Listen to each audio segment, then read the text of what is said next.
तो आओ यार शुरू करते हैं बिना किसी डेडिकेशन के। ऑपरेटर्स याद होंगे तुम लोग को, डिवाइड, मल्टीप्लाई, माइनस, प्लस, ये तो बेसिक वाले हैं मैथमेटिक्स के। जावा में क्या इंक्लूड हो गए थे? मॉडुलस। इसका यूज पता है? अभी पता करेंगे सब हम लोग धीरे धीरे। Equal to and double equal to, ये सब सबसे बेसिक वाला लेते हैं पहले। इसका यूज बताना। वैल्यू असाइन करी, हाँ ये एक आंसर आया निकल के। तो अब हमें एक इंटीजर वैल्यू असाइन करनी है, तो हम डेटा टाइप क्या यूज कर लेंगे? इंट। अब क्या यूज करेंगे? Okay, what is variable? Variable को क्या बोला? तो it is use to store some data, सही है। फिर हम लिखते हैं इक्वल टू और फिर एक वैल्यू देके सेमीकोलन लगाते हैं। अब इस स्टेटमेंट को थोड़ा सा ब्रेक करते हैं हम लोग। डिक्लेयर, इनिशियलाइज, इन दोनों वर्ड में डिफरेंस बताना। कंपाइलर को बताना पड़ेगा ना कि ए का टाइप क्या है। इन तो ये डिक्लेयर हुआ, डिक्लेरेशन। वेरिएबल नहीं, रुक जाओ बताते हैं। इनिशियलाइज का मतलब वैल्यू असाइन करना। तो 10 वैल्यू किस में असाइन हुई? ए में। तो इस स्टेटमेंट में हमने क्या करा? We have declare a variable a of type int या integer and with the help of assignment operator. ये इक्वल टू, डॉट, कॉमा कुछ भी लगा वो सब ऑपरेटर्स हैं, डेलीमीटर्स हैं, वो धीरे धीरे पढ़ेंगे। तो with the help of assignment operator we have assign the value 10 in variable a. ये है दोनों वर्ड का मतलब और इस लाइन को एक साथ। तो यहाँ पे हम क्या कर रहे हैं? ये लिख रहे हैं, तो ए को डिक्लेयर कर दिया और 10 को असाइन कर दिया। तो डिक्लेरेशन और इनिशियलाइजेशन दोनों एक साथ हो गया। क्लियर? बढ़िया। ओके, लिखते हैं थोड़ा सा यहाँ पे। Int a equal to 10। Semicolon का यूज अभी पता है कि नहीं? पता ना? ये सेमीकोलन इंडिकेट करता है कि ये स्टेटमेंट यहाँ पे एंड हो गई है। तो सेमीकोलन लगाया मतलब टर्मिनेट कर दिया। अब इसका मतलब है हम कर्सर इस स्टेटमेंट के बाद यहाँ पे जा सकता है या नीचे जा सकता है, डिपेंड करेगा कि हमने कोड कहाँ लिखा है। ठीक है? ओके, तो अब थोड़ा सा मॉडुलस ऑपरेटर के साथ खेलेंगे हम लोग, मजा आएगी। तो क्या लिखा जाए? Okay, printf.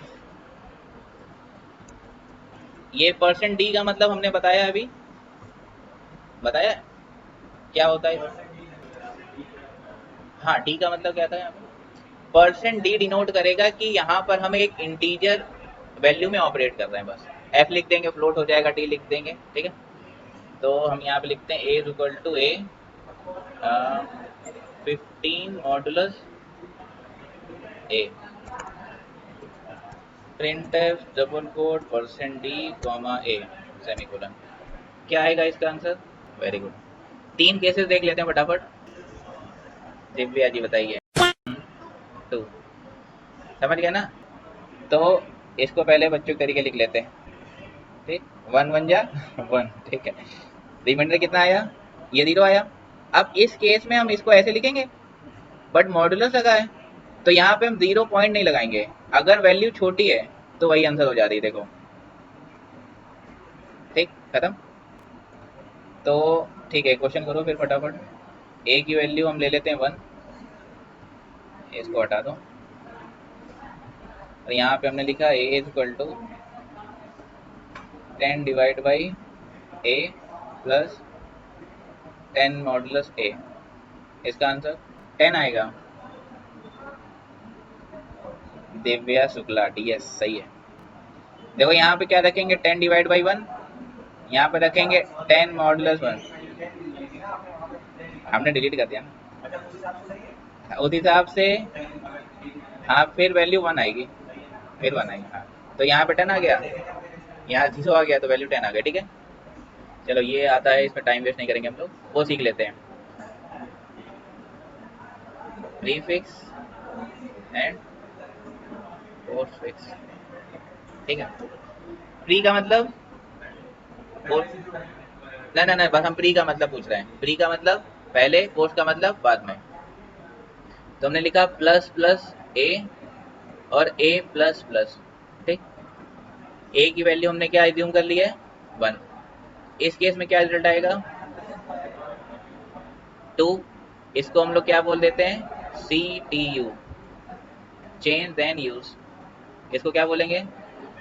UTC use then change. तो इसमें वैल्यू कितनी हो जाएगी? अरे 1 अगर हम एज्यूम कर रहे हैं तो 1 ही बनी रहेगी ना, ठीक है।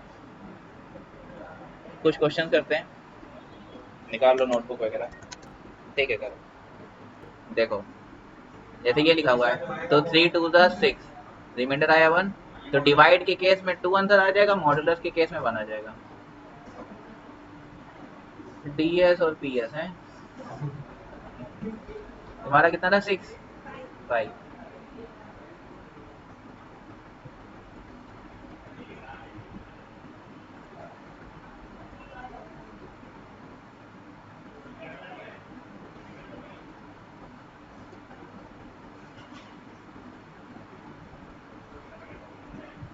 यही करा है यहाँ पे। देखो ये है UTC यूज देन चेंज, तो वैल्यू हमने यूज कर ली 1, बैकग्राउंड में कितनी हो गई? अब ये 2 वैल्यू इसको मिलेगी, तो ये होता है CTU change then you, background में हो गई ना, तो वो अपडेटेड वैल्यू मिलेगी फिर, ठीक है। तो एक बार आंसर चेक कर लेते हैं, ठीक है। 5 आ रही है, ये रही आंसर, ठीक है। चलो एक और कर लेते हैं, वैल्यू 2 रहने देते हैं। एक चीज पहले समझते हैं यहाँ पे, A is equal to A+1 लिखा, इसको शॉर्ट हैंड राइटिंग या शॉर्ट हैंड नोटेशन में कैसे लिख देते हैं? A+=1। इसका ही वैल्यूज याद है, लिख देते हैं,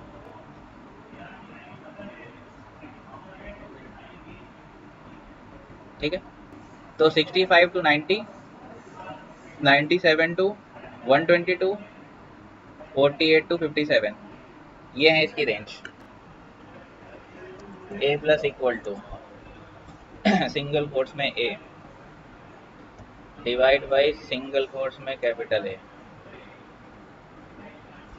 plus A++ modulus minus minus A। देखो A+ का मतलब है क्या? A=A+, ठीक है। तो यहाँ पे 2 लिख दिया, फिर प्लस साइन लगा लिया। अब यहाँ पे कॉमन सेंस यूज करेंगे हम लोग। 97 डिवाइड बाई 65 है, पूछिए। ओ अभी हम ये ऐसे मजे बता रहे थे क्या? ये दोनों का मतलब एक ही है ना। देखो अब इधर, यहाँ पे वैल्यू कितनी हो जाएगी? 2 रहेगी। यहाँ पे बैकग्राउंड में कितनी हो जाएगी? 3। फिर यहाँ पर आके कितनी हो जाएगी? तो 3 मॉडुलस 3 लिखोगे तब भी वही आएगा, 2 लिखो मॉडुलस 2 लिखोगे तब भी, वो तो कोइंसिडेंस है, अंदर सही हो जाते हैं कभी कभी। तो यहाँ पे आ गया 2, यहाँ पे कितना आ गया? इसको सॉल्व करेंगे 1 आ जाएगा। ये हो गया 0, अंदर क्या आ गया? चलो एक और करते हैं, ठीक है। आपकी थोड़ा सा अच्छा बना देते हैं बस। 0 टू 9 की रेंज थी 48 टू 57, लिख लो ये रेंज। हाँ भगवान करे आ रहा हो। देखो यहाँ पे लिखा हुआ A=A-, तो यहाँ 1 रखो और माइनस के बाद इसको पूरे को ब्रैकेट में रख लो। देखो A++ में 1 लिख दो, बैकग्राउंड में 2 हो गया, फिर प्लस लिख दिया, इसकी वैल्यू 65 रख दी, माइनस माइनस A का मतलब 2 से कितना हो जाएगा? 1 प्लस 1 इंटू 1, फिर बैकग्राउंड में 2 हो गई, प्लस 49। अब सॉल्व कर लेते हैं, तो 1 माइनस इसको लिख दिया 1, अब इसको सॉल्व करने में दिव्या क्या आएगा? 0। हाँ ये 41, तो मेरे ख्याल से 51 आ रहा है, माइनस का 50, समझ गया? ठीक है, तो एक टेबल बना लेते हैं फटाफट। 00 11 01 01। सी के साथ साथ कंप्यूटर फंडामेंटल जो अलग से चैप्टर है ना, वो भी खत्म कर देंगे इसी में ही। क्या फिर से बोलो? हाँ फिर 1। हाँ तो एंड के केस में जब सारे इनपुट सिग्नल ट्रू होंगे या ऑन होंगे तभी आंसर आना है, तो 0 0 0 1, और में एक भी ट्रू हो जाए तो ये सीख गए हम लोग, बढ़िया। तो अच्छा ये देखो उन्होंने क्या बता दिया इसमें, प्लस प्लस ए लिखा ना, A++ है, तीनों में प्लस प्लस ए है ना,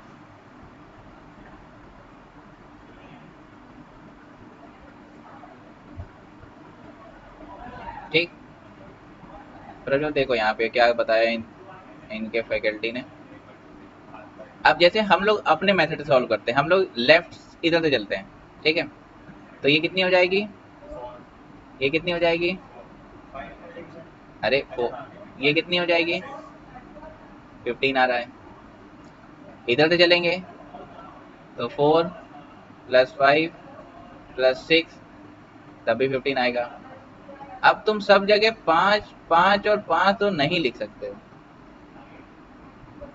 समझे। तुम्हारे सामने है ना रिजल्ट, चाहे तुम किसी भी डायरेक्शन में चलोगे तो ये वैल्यू चेंज होगी ना। तुम सब जगह 5 5 5 कैसे लिख सकते हो। तो उन्होंने बोल दिया, सुन लो, मान लो बस।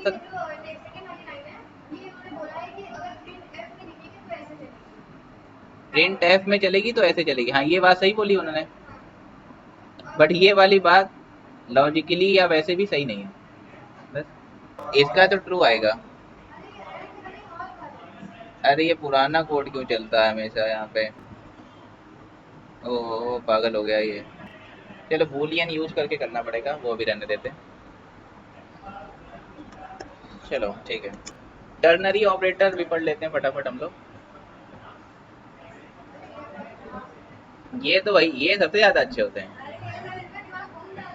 अरे नहीं, इजी है, देखो टर्नरी का मतलब,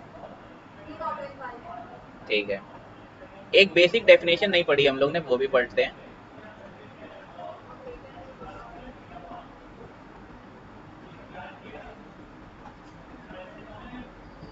आज हम बहुत अच्छी राइटिंग लिख रहे हैं, ऐसा लग रहा है हमको। ऑपरेंड्स एंड ऑपरेटर की डेफिनेशन बताना, ऑपरेंड्स या ऑपरेटर जिसकी समझ में आ रही हो। एक सिंपल सा क्वेश्चन पूछते हैं जब भी ये टॉपिक पढ़ाते हैं, मैक्सिमम लोग बता पाते हैं या नहीं पता नहीं हमको। हमको एडिशन परफॉर्म करना है या सब्ट्रैक्शन परफॉर्म करना है, तो सबसे बेसिक नेसेसरी कंडीशन क्या है या रिक्वायरमेंट, 2 नंबर्स चाहिए तभी ये ऑपरेशन परफॉर्म होंगे, सिंपल सी बात है। तो इन नंबर्स को या वेरिएबल को हम लोग क्या बोलेंगे, ऑपरेंड्स, उसको ऑपरेटर। अब डेफिनेशन क्या बन गई, operator is a symbol which operate on operand, खत्म हो गया। डेफिनेशन बनाओ,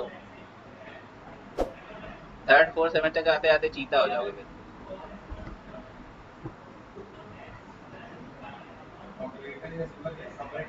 विच ऑपरेट ऑन ऑपरेंड्स, ठीक है।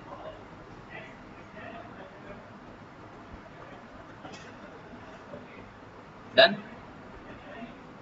एक छोटी सी डराने वाली बात बता देते हैं, जैसे मान लो इस सेमेस्टर में तुम लोग ने सी पढ़ ली, नेक्स्ट सेमेस्टर में सी विद डेटा स्ट्रक्चर या C++ होगा, ठीक। तो ऐसा नहीं है कि सेकेंड सेमेस्टर में जो सब्जेक्ट हो उसी के सारे क्वेश्चन दे दें, सी के भी क्वेश्चन मिल सकते हैं क्वेश्चन पेपर में। ये गलत बात क्यों है, पढ़ा नहीं है क्या फर्स्ट सेमेस्टर में। नहीं नहीं नहीं, अब ये हम लोग के साथ हम लोग के साथ हुआ था, हम ही लोग के साथ ही हुआ था। हाँ इसलिए हम बता रहे हैं, C++ पढ़ के गए थे, क्योंकि सी से C++ आई है, तो C++ का पेपर है तो ऑब्वियसली बात है बच्चे को सी आती होगी, तो उन्हें सी के क्वेश्चन रख दिए थे, सी प्रोग्रामिंग में, हाँ अदर में नहीं, ठीक है। ओके तो वापिस आ जाते हैं टर्नरी ऑपरेटर पे। फिर इसका पहले सिंटैक्स लिखते हैं, जैसे टर्नरी ऑपरेटर का क्वेश्चन आया सपोज 3 मार्क्स का या 2 मार्क्स का, तो हम लोग सिंटैक्स पहले डेफिनेशन लिख देंगे, फिर सिंटैक्स कैसे लिखेंगे, यहाँ पे हमने लिखा एक्सप्रेशन, ठीक, यहाँ पे लिखेंगे, फिर लिख देंगे एक्सप्रेशन। अब इस पर डिपेंड करेगा कि ये कंडीशन या ये एक्सप्रेशन इवेल्युएट होगा ए वाला कि बी वाला, इसके अकॉर्डिंग यहाँ पे क्या लिख देते हैं, सपोज 1 और 2, रिजल्ट 1 रिजल्ट 2 लिख लेते हैं। अगर ये पूरा एक्सप्रेशन कंप्लीट एक्सप्रेशन या तो सही होगा या तो, ठीक है, जब सही होगा तो R1 वाला रिजल्ट आ जाएगा, जब गलत होगा तब क्या आएगा, R2 वाला। तो इसको एक एग्जांपल समझते हैं। 100 आएगा, 100 का मतलब इस, अब अच्छा यहाँ समझ लेते हैं एक बार। हाँ ठीक है, बहुत बढ़िया। देखो इधर, ये एक कंप्लीट एक्सप्रेशन है। अब इस एक्सप्रेशन का आंसर या तो ट्रू या तो फॉल्स, 1 या 0, यही आएगा। तो अगर ट्रू आता है तो ये कोलन के लेफ्ट वाला एग्जीक्यूट करेगा, गलत हुआ तो राइट वाला। खत्म। तो अभी इसको सॉल्व करते हैं। तुम लोग का आंसर क्या आ रहा है? 100। तुम्हारा तो नहीं आ रहा, तो पहले इसका चेक कर लेते हैं। 200 आ रहा है ये। हाँ। तो देखो इधर 2 नहीं आएगा। 2, सुनो, ये 2 आना ही नहीं है यहाँ पे। ये आ गया 1, बैकग्राउंड में कितना हो गया 2, यहाँ पे आएंगे तो ये हो जाएगा 3। अच्छा, ये आ गया। अब वैल्यू यहाँ पे कितनी आएगी? 2 मॉडुलस, नहीं 3 नहीं, 2 ही रहेगी, 2 रहेगी। ठीक। ओ, सबसे कठिन सवाल तो यही मिला आज की क्लास का हमको। कोई बात नहीं, अच्छी बात है, पूछ रही हो, गलत ना होगे। ये तो 0 पॉइंट लगाएंगे, बट इंटीजर वैल्यू है तो क्या कंसीडर कर लेंगे? तो 0 ग्रेटर देन 0, कंडीशन क्या हो गई? क्यों? बड़ा तो होता नहीं है, तो 200 आ रहा है। अब यहीं पे हम छिड़कानी कर देते हैं। अब क्या आ जाएगा आंसर? ग्रेटर तो नहीं है बट इक्वल तो है, तो 100 अभी भी 200 दिखा रहा है। ये गलत है, ये पगला गया, पता नहीं कौन सा एडिटर है ये। डबल इक्वल टू यहाँ नहीं लगा सकते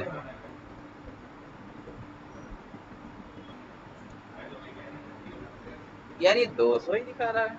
अच्छा बात नहीं रहेगा। 3 ग्रेटर देन इक्वल टू, ये हो जाएगी value 2 modulus 2, 0 greater than equal to 0। Condition तो ट्रू हो रही है ना, 100 प्रिंट करना चाहिए इसको। यार ये टर्मिनल थोड़ा गड़बड़ कर रहा है। अरे सुनो, यहाँ पे 2 ऑपरेटर ही यूज कर सकते, डबल इक्वल टू लगा देंगे तो ये गलत हो जाएगा। ठीक है, ये टर्नरी समझ में आया ना कैसे इवेल्युएट करेंगे?